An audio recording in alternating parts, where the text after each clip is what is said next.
Okay, we are getting this underway. Left side of your screen, you're going to see Tones' team, Unholy Darkness, going up against YourWaterloo's group called this, and this is not. I did not make up this name. Please do not crucify me for it. But they're called Lithp, Lithp. Yes, I have no choice but to say the team name. I apologize. Off the rip, at least from what I saw in the lobby, Lithp, it's gonna be hard to say all day. They were posturing with double fatties, but that's not going to be the case for this game on Blood Cove. So, anyway, this is a round 1 match. Even though these teams have played a couple of matches already, rounds are set week by week. The matches are set, so you can play it in any order as long as they get played, and this just happens to be what should have been the first match. Thanks to being on ultra settings, this is going to take a year and a day to load in. So I will most likely be the last one in, and once I'm in, the game will get started.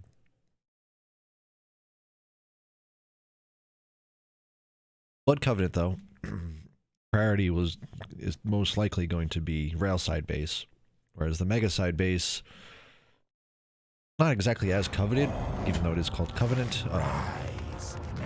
I actually like that side a little bit more, having the ability to keep one of your members healthy through mega control. And that upper area where mega is pretty simple to sit back with a heavy machine gun and just pepper away. Either way, you can see the players on the scoreboard right now. Tones, Georgie, Wing 0, and MGG22. Where MGG22 has a 170 ping, so Scale Bearer on high ping can be frustrating to say the least if you're on the receiving end of it. Round begins in. On the red side with Lithp, we have Najubator, Rogue Zebra, YourWaterloo, and Andrew Clarence. Andrew Clarence, I believe, is a European fellow. Soul. Immediately, grouping around the soul is kind of minimal. The priority is probably picking up a gun or two before fighting, as 2 members of Lithp already go down. MG22 on an early rampage with the rail. Now that we get in his position, he immediately misses 2. So I guess trade-offs are okay. Bolt does get picked up and actually is taken to A. That's a shot. So lost. Oh, there's no sound. Would you look at that? No momentum. So lost. So lost. You have to do a quick little tweak. A3. Have the soul. Bingo bango. Hopefully you can hear the game sound now. So lost. Apologies.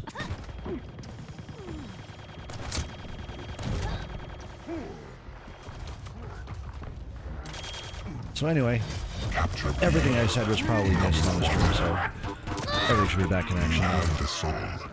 You have the soul. And Tone's actually going to swipe away the soul at super minimal health. Even with that light armor being a hair above 90, he'll go down with a rail and change. Defend A. Enemy has the quad.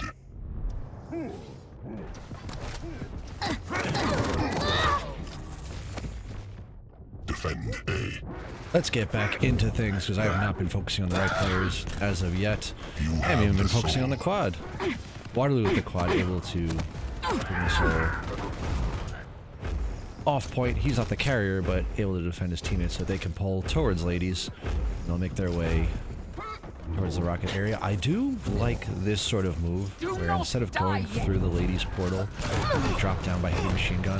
It gives you the option to either pick it up through the shotgun stairs, which is generally not preferred. You run into a whole lot of fresh respawners, but you can also run it through nail. And run through nail is typically the safest choice. So much cover, you only have one real angle to be shot. It's easy to double back from. So lost. Najubator will recover the soul, going back towards his own side. There are 2 members of Unholy Darkness ready and waiting. Now 3. I think Tones may have respawned in the base. So lost. Surprise! Gauntlet comes into play, and Tones actually gets a free trot back to home. But Unholy Darkness putting in some serious work early on. 20% lead, so likely be pushed to about 30-35% before there's any chance of Lithp pulling it. Each second being a percentage. So lost. Just about a 30% lead. Waterloo's going to try to bring it home with Protection. 82 now. Now he's pretty healthy. How do they go about defending here? You can see the protection's about to be scooped up by... Protection spawn. What is that? Heroic Zebra. He picks it up but is immediately melted down. Two members of Unholy Darkness are able to do away with the initial protection carrier. MG22 now at 20 health. There's no way he's getting away with anything, so the soul is returned back to B. Lithp starting to tip the scales back in their favor.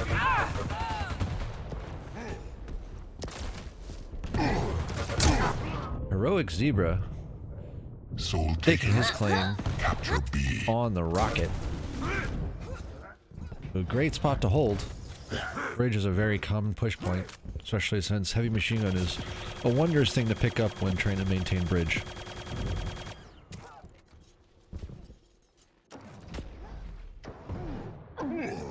Georgie was tweaking something, like a couple seconds to respond to the respawn. There has been a whole lot of free soul control by Lithp. I haven't found much of an avenue to enter.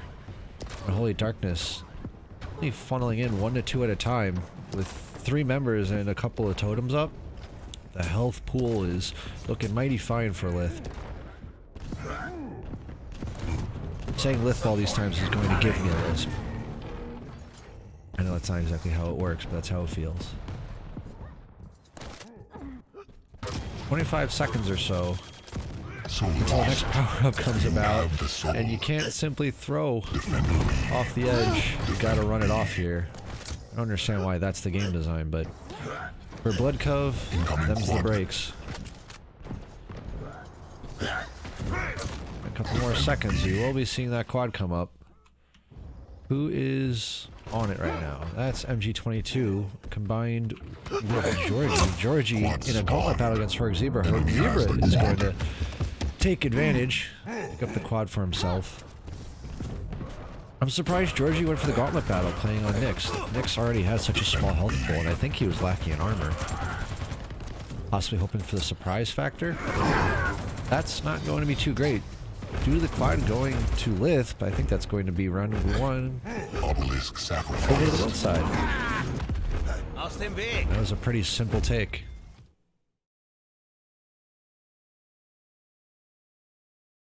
Round 2. Fight. Incoming soul.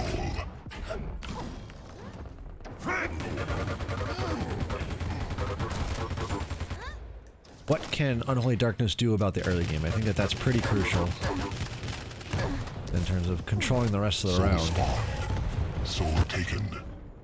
Soul immediately gets picked up by Wing Zero on Death Knight, but after claiming the soul, only had 30 health, so trying to run it over by the Mega side, not really going to do much. And oh no, MG22 thought he was home free, and instead gets taken down right on the tip of the bridge, which actually provides B over to Lithp again. They did mighty fine in controlling that base. Georgie runs it in. 75 health though. He's not going to be able to fight all that much, but with the angle, puts in some decent rail damage. Not enough to pick up any kills, so Lithp will be able to maintain as a 4-stack and try to bring it on in. Wait, Tones, how'd you pull that off? The soul must have been running on its own. Because if they were staying as 4, there's no way that would have occurred. A couple more percentage points will go over on Unholy Darkness. They have the early lead again. Question is, how do they hold on? Quad is spawned, but yeah, Waterloo will immediately take that back.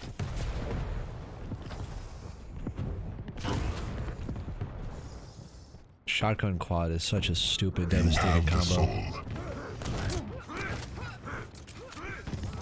Even if it's the starting shotgun, look at the damage that it can do.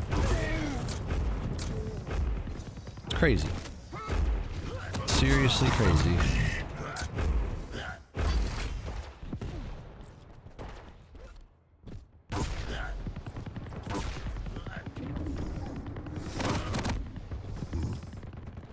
Waterloo once again with some pretty solid control with the rail sitting in the corner of his base. The B side is terrifying to try to push in on. Rushing up like that, one by one, up the shotgun stairs, probably not the way to go about doing it. I would almost prefer some semblance of like a waterfall off a bridge. I'm not sure if Unholy Darkness is even aware, but there is basically no one controlling the bridge. Zero should be able to call it only one on bridge, which should lead to the other members of his team trying to come up this way, but once again, Tones pushing up the shotgun stairs does die. Let's watch and see the push. I think he might do it again. Oh, actually grab the rocket this time. Waiting for the rocket, that 5-second spawn timer. The spectator doesn't seem like much when you're playing. It's an absolute eternity. Solid damage by Tones, but there's just not enough follow-up. Defend B. The remnants of his team already dead by the time he's able to push on. Incoming protection. Not able to throw the soul up. Soul taken.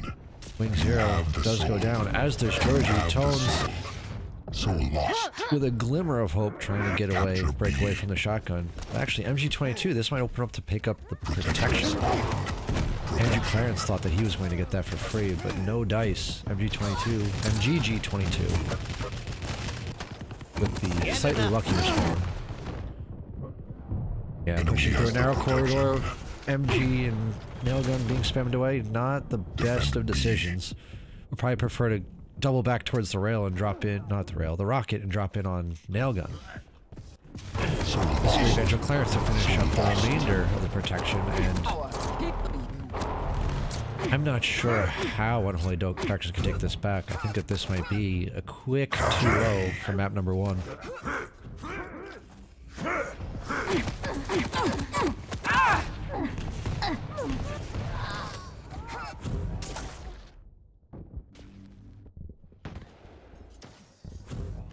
I will lead the way. Whoa. That's the benefit of high ping scale bearer. From my perspective, it looked like he actually connected on the bull rush, but I didn't hear any damage done. And once again, scale bearer being completely torched as Andrew Clarence tries to work his way home. Wing Zero ready and waiting with the flame strike, but two more members of Lithp are there to defend. So once again, Soul back on B. Will it be for long? Judging by the totem positioning and the one-by-one push, I think so. Mind you, I am not trying to crap out on Holy Darkness. Their strategy is more of a scramble than it is coordinated, which works out for a little while. The coordination that Lithp is demonstrating, Incoming quad. it's not exactly the strategy that you can easily overcome with brute force. Soul lost. Soul did manage to get reset. Wing Zero picks up one kill, throws the soul right back, which will allow Andrew Clarence to easily drop it back home. Another percent or two, and it's about 1. It's gonna be a back and forth dance for now. Don't fight, just go. Run, run, run. Get away. Otherwise you're going to donate the soul right back to Nagelbaiter. Which is exactly what happened. Nag with one rocket left picks up the crucial kill, and now with the machine gun, likely be able to fend off Tones long enough that Waterloo just lost the quad. Even still, no way the soul is leaving the base right now. Wing Zero is doing his damnedest. That back corner is not a great place to escape from. You really only have one option, which is head up the stairs to the bridge. Enemy team wins. You win. Yeah, a quick 2-0. Lithp will take it pretty handily, so that will bring us Ruins. And on Ruins, we might see a completely different character strategy. Might not see Georgie on Nyx this time around. But holy smokes, Waterloo, 117 points. How the hell? Rogue Zebra was on top. Oh, geez, a little bit of hiccups. On top of his aim. And even still, Waterloo, I wasn't even watching him that much. I didn't think he was putting out that much punishment. Must have been the combination of the peeker, because we did see a whole lot of peeker action.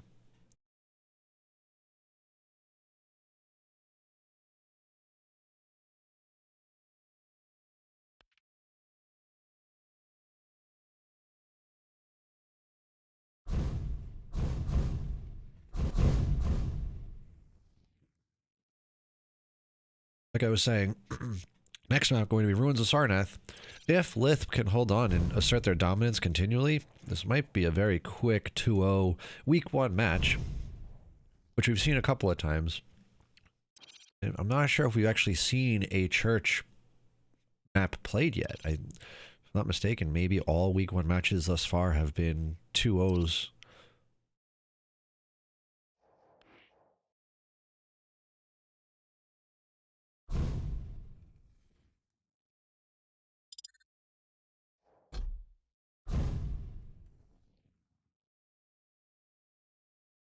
Yep, I keep the music down a little bit. Some people don't like it. I just prefer it as a background. I like how Lith starts out with 2 heavies. I was fearful of that. 2 heavies is borderline broken on sack. It might be in the rules to not do that. I don't quite remember off the top of my head. I'll have to double back and check.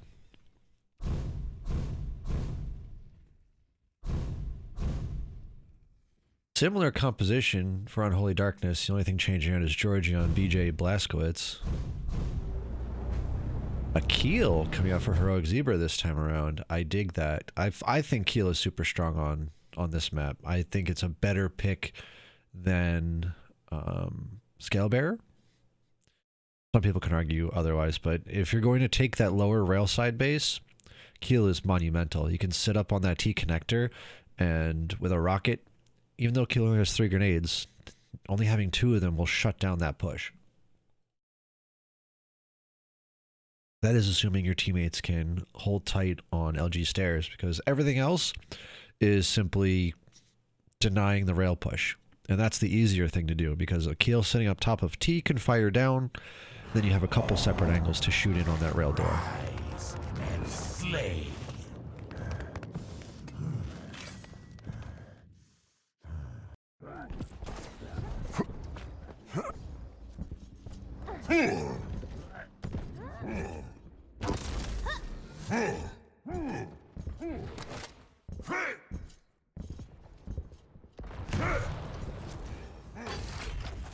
Prepare your Waiting team. on someone to load in. Whoever that was finally is here. Round begins in. So in the event you're just stopping by, the left side team, the blue side, is going to be Unholy Darkness, who is captained by Tones. On his team, you'll see Wing Zero Georgie and MGG22. And for the red side, the red team, captained by the one and only YourWaterloo. He has a pretty strong composition of Nagivator, Heroic Zebra, obviously the captain YourWaterloo, and then rounding out the team with Andrew Clarence. Soul is out. It is actually picked up by the Keel, manned by Heroic Zebra, and this is the exact base that Keel desires. The exact one. Because now, all he needs to do is sit up here on T connector, and he can shut down basically even the scale push. Trade does happen, but shutting down that Keel, or shutting down the scale bearer is huge when it comes to keeping this all from being pulled again. Andrew Clarence had 10 health. He's going to be pursued hot by Georgie. Thing is, I think Georgie is there by himself, so basically everyone except for Wing Zero is dead. What I would suspect happening next is Unholy Darkness trying to get into some sort of decent position for the quad, because they're clearly not going to find any cracks in the defense quite yet. And the soul percentage is low enough that very easy to come back from, especially on ruins. But yeah, Unholy Darkness is in very good positions for the quad. Let's get over to the quad. Let's get over to the quad. There we are. Quad is picked up by Tones. I think I am a bigger fan of quad going to a smaller character simply because they're harder to hit. But they can potentially maintain that longer, whereas protection, I like to see it on one of the fatties. Same time, take what you can get. Don't complain. Tones certainly isn't complaining, being able to keep the quad and bring the soul back home. Defend B. Finally seeing the B side of the map for the first time in a long time. What's likely going to be needed is for Waterloo, once that peaker comes up and Waterloo comes back alive again, using that as the initial front to get in some damage for his team. That lead. Owens was doing a pretty decent job though, trying to hold off the soul being pulled. Unfortunately, not going to be the case quite this moment. Rogue Zebra is actually pinned into a corner. Not for long. That I say the fire should be dissipating any moment now, but there was a great collapse by Unholy Darkness. At a sliver of health, Unholy Darkness is going to try and attempt to heal back up. I don't know how successful that's really going to be. Tones, I think, made the smart play there. At no health and nowhere to heal up, go and find a fight. If you can, force some damage, force one player to heal up while you respawn. Some people wouldn't necessarily agree, just say group up, stay group, but if you're that low, you have the potential to delay, I think do it. Here come the fireworks. You have the soul. Now Tones, with a pretty solid cutoff, able to barely scrape the soul away. I think it was thrown up onto the platform. So no free percentage points for Lithp at this point in time. Managing Clarence and Najibator. Protection spawned. A two-man team working their way through. The intercepts by T and Mega have almost been funny. I was sitting there thinking, oh, for sure, this is Unholy Darkness pulling it back, and then Najibator with a rail, going basically completely unnoticed, picks up 2 free kills and brings the soul back. He also has protection, so no shutting him down quite yet. I guess Naj does not have his team outlined through the wall on because he was trying to pre-fire as his teammate was coming up by a rail. Interesting decision of walking through the fire. That actually allows Najibator to get railed. Najibator going down. This actually, well, it was a good opportunity for Georgie to push in, but missing that first rail, that's a hard thing to come back from. Very quick return on the damage by another 2 members of Lithp. Najibator once again has rail in tow. Looking to shut down Tones. That does happen very quickly. Tones trying to defend himself by building a fence with his 8 light trail, pulling off a Blade Runner effect.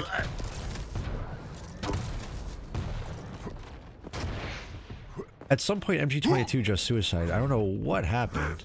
I can't imagine he jumped off the map. Sacrificed. And what was that? Almost 5 minutes in? Round 1 goes over to Lithp. Round 2. Lithp is asserting their dominance and asserting it quickly. Incoming soul.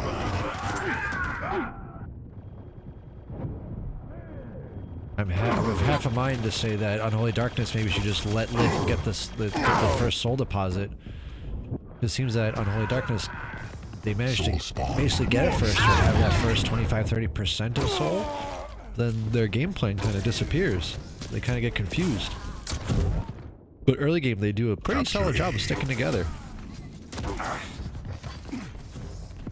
Once again, A side will go over to Lithp. I need to raise a petition to have this name changed, because I don't know if I can say this throughout the rest of the season. Oh man. It hurts my brain, it hurts my tongue. I have to force myself to have a lisp.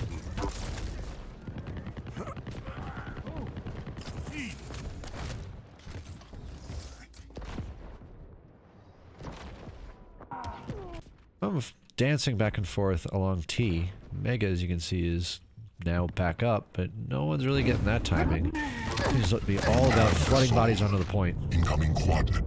Capture A. Soul Someone's lost. flying solo once again into the base. Picks up the soul for a moment, gets familiar with it, and promptly is deleted, so the soul doesn't really go anywhere. Great shot by Georgie, preventing anything from the peeker. Odd spotted, no one's picking it up. Your team has the quad. Quad damage. Good timing. At least it finally goes in Unholy Darkness's favor, and this, if there is ever a window of opportunity to take the soul back, this is it. I cannot believe I missed that. Oh boy, this could be very bad. Luckily, Tone's right there, able to scoop up the soul. Immediately goes down to, I want to say that was 2 rockets between Naturbator and Andrew Clarence. Man, the power-up control, even though it's been mostly retakes by Lithp, has been, lack of a better term, shitty. Unholy Darkness cannot find a way in. They do for a moment, but right when that soul's pulled, basically every single time, they're picked off.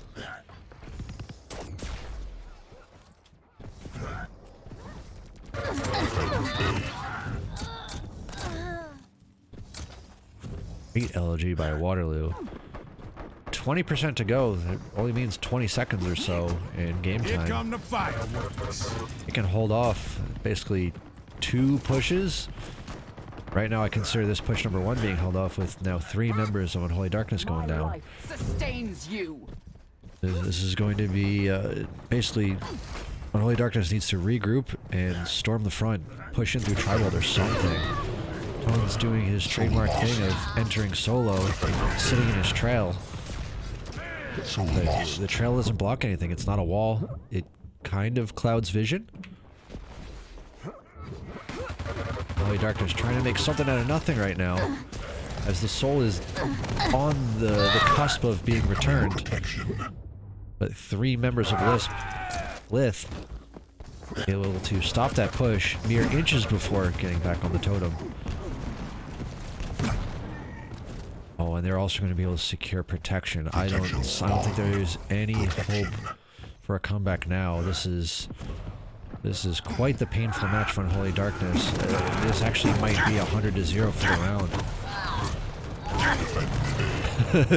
MGG22 attempting to go for the pummel kill for some sort of glory in death. Still not able to make anything of it. So another 0-2. We will still not see a church tiebreaker. The Lithp, in a matter of 11 minutes in game time, takes Ruins of Sarnath. Between the 2 maps, I think the grand total was about 18 minutes, if you don't count the breaks in between.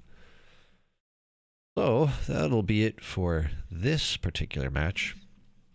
I think we do have another one following up in short order.